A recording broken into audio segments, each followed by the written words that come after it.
નમસ્તે વિદ્યાર્થી મિત્રો, સ્વાગત છે તમારું આરબી ગુજરાતી યુટ્યુબ ચેનલની અંદર. ધોરણ 7 ગુજરાતી. આજે આપણે ચાલો ચરણ ઉપાડો તેનું સ્વાધ્યાય સોલ્યુશન આ વિડીયોની અંદર મેળવીશું. ચેનલમાં પ્રથમ જોડાયા છો તો ચેનલને સબસ્ક્રાઈબ કરી લેજો. તો મિત્રો, સ્વાધ્યાયનું સોલ્યુશન આ પ્રમાણે છે. પ્રશ્ન નંબર 1, આ કાવ્યની કઈ પંક્તિ સાંભળવી તમને ગમી, શા માટે? આ કાવ્યની ભીડેલા સૌદ્વાર ઉઘાડો, બધું ચાલો ચરણ ઉપાડો પંક્તિ મને ગમી, કારણ કે તેમાં રાષ્ટ્રસેવા માટે રાષ્ટ્રસેવકોને ભેદ સઘળા ભૂલીને આહ્વાન કર્યું છે. સમગ્ર કૂચગીતની એ ધૂર પંક્તિ છે. પ્રશ્ન નંબર 2, તમે કોઈ કામ માટે બીજાની મદદ કેવી રીતે મેળવશો? તો જવાબ છે, કોઈ પણ કામ બીજાની મદદ લેવા માટે એ કામનો હેતુ, એના નિસ્વાર્થ ભાવની વાત નમ્રતાથી કરીશ. કોઈ કામનું મહત્ત્વ સમજાવીને તેને મદદ અનિવાર્યતા અંગે વાત કરીશ. પ્રશ્ન નંબર 3, તમને કયું ગીત ગમે છે, કેમ? મને આપણું ભારતનું રાષ્ટ્રગીત જનગણ મન ગમે છે. સમગ્ર રાષ્ટ્રનું ગૌરવ અને અનેકતામાં એકતાઓ છે. રાષ્ટ્રમંત્ર એમાં પ્રગટ થયો છે. પ્રશ્ન નંબર 4, એકલા થઈ શકે અને સમૂહમાં થઈ શકે એવા કયા કયા કામ છે? તો જવાબ છે, એકલા થઈ શકે તેવા કામ નહાવું, સૂવું, વાંચવું વગેરે. સમૂહમાં થઈ શકે તેવા કામ રમતો રમવી, શાળામાં અભ્યાસ કરવો, વિવિધ સ્પર્ધાઓ કરવી. અમુક કામો છોડીને લગભગ ઘણા બધા કામ સમૂહમાં કરી શકાય છે. સમૂહમાં એટલે કે બધાની સાથે મળીને કરવાથી કામ સફળ થવાની શક્યતાઓ વધી જાય છે. પ્રશ્ન નંબર 5, તમે કોઈ ધ્યેય સિદ્ધ કરવા માટે શું શું કરશો?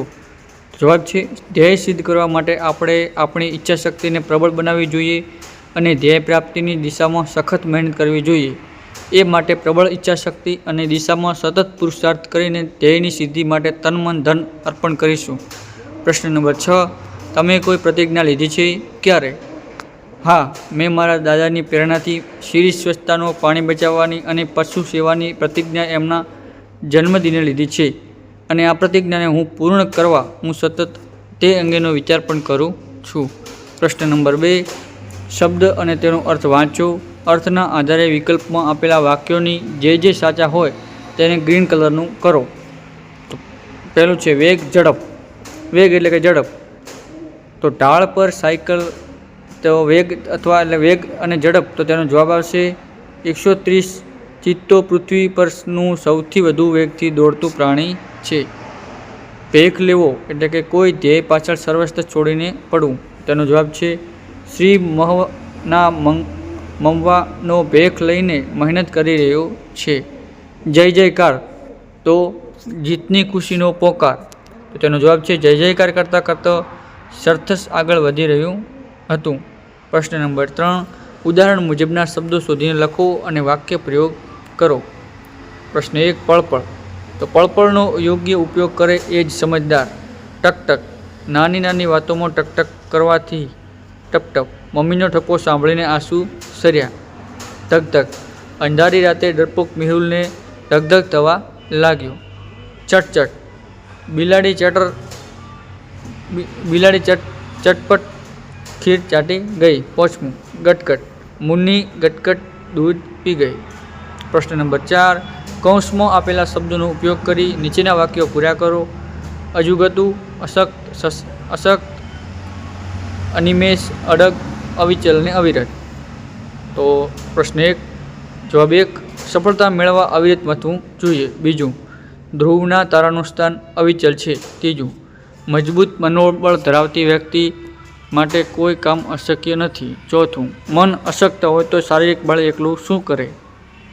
5, અડગ મનના માનવીને હિમાલય નડતો નથી.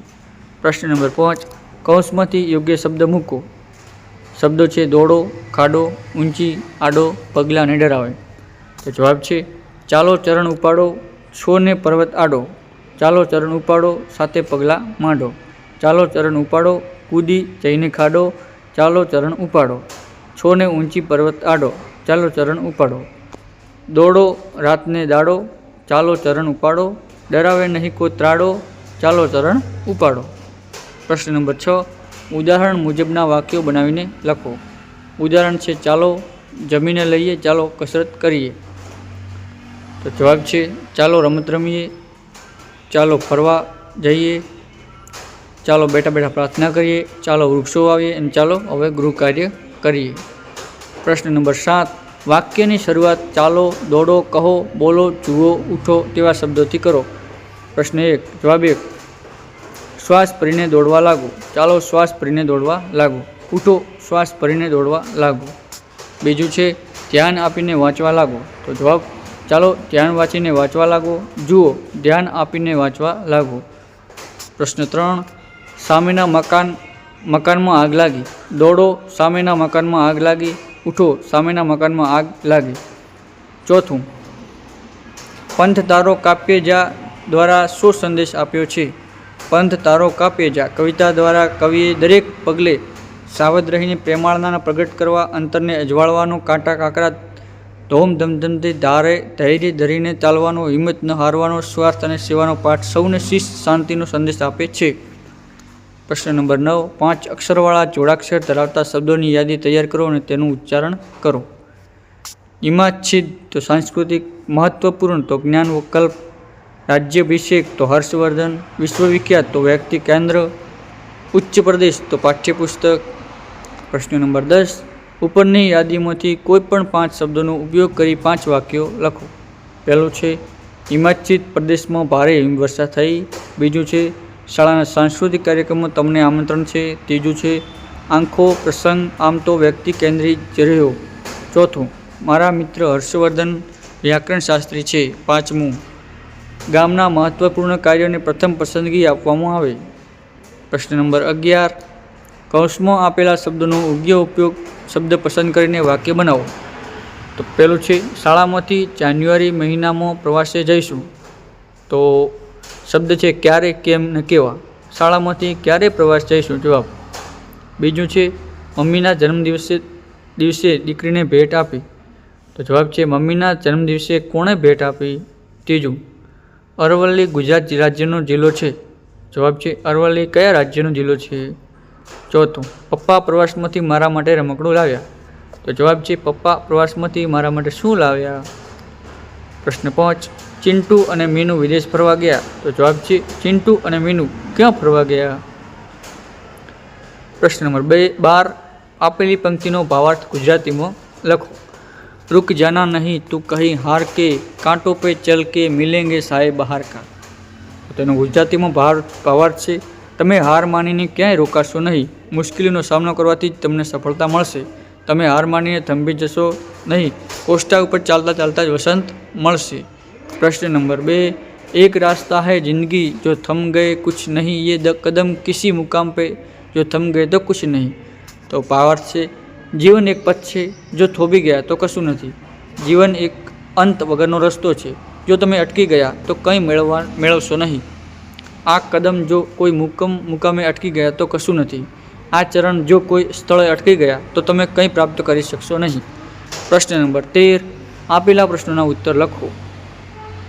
ત્રીજું છે કવિ કેવી રીતે ચાલવાનું કહે છે, કેમ? જવાબ છે કવિ નેક થઈને વાયુ વેગે રંગરાગ છોડીને ભેખ લઈને હિમાલયની જેમ અવિચલ ટેક લઈને ચાલવાનું કહ્યું છે, કારણ કે એક થઈને રાષ્ટ્ર માટે સજ્જ થવાનું છે. લોકોને ભેદ ભૂલીને ચાલવાનું સાથે કહ્યું છે. પ્રશ્ન નંબર 2. માત્ર ઊભા રહેવાથી અને અજ દ્વારાથી જીવનમાં કેવો ફેર પડશે? જો ઊભા રહ્યા. જવાબ છે જો ઊભા રહ્યા, ચરણ થંભી ગયા, ગતિ અટકી ગઈ તો જીવત એ મોત છે, પણ ચાલતા રહ્યા, ચરણ વણધંભ્યા, ગતિશીલ રહ્યા, જો જીવન ધન્ય થશે, જીવનનો જય જયકાર થશે. પ્રશ્ન 3. આ કાવ્ય દ્વારા શું સંદેશ મળે છે? જવાબ છે આ કાવ્ય એક શૌર્ય ગીત છે અને તેમાં રાષ્ટ્ર માટે સજ્જ થવા લોકોને હાકલ કરવામાં આવી છે. પડકારો ઝીલવાનું એમાં આહવાન છે. ગીત દ્વારા સ્પષ્ટ સંદેશ છે કે રાષ્ટ્ર માટે તન મન ધનથી જ્યાં જેનું સમર્પણ કરવું પડે તે કરીએ. આપણા નિર્ધારને હિમાલયની જેમ અડગ રહીને સિદ્ધ કરવાનો છે. તો મળીશું નવા વિડીયોની અંદર. ત્યાં સુધી જય હિન્દ, જય ભારત.